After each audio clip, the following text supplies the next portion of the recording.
عايز تبدأ في مجال البرمجة ومش عارف تشتري لابتوب عامل ازاي؟ تعال اقول لك ازاي تختار لابتوب كويس بمواصفات كويسة يساعدك في المجال ان شاء الله. لو هنبدأ نتكلم على البروسيسور، فانت بتتكلم في اقل بروسيسور يبقى كور اي 5 جيل 8، ومعاك بقى طبعا للاحدث. احنا بنتكلم على اقل حاجة. لو هنتكلم على الرامات، فالحد الادنى ليك يبقى 8 جيجا رام.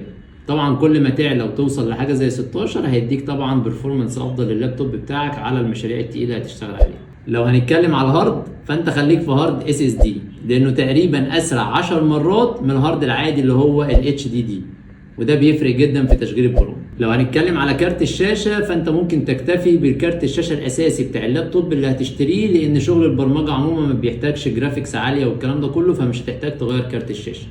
لكن لو انت عايز تتخصص في تراكات زي الاي اي او هيبقى ليك شغل جرافيكس عالي، فانت محتاج تروح تزود كارت شاشه زي بقى انفيديا او جي تي اكس تزود معاك في كارت الشاشه. ما تضيعش فلوسك في الشكل وركز على المواصفات.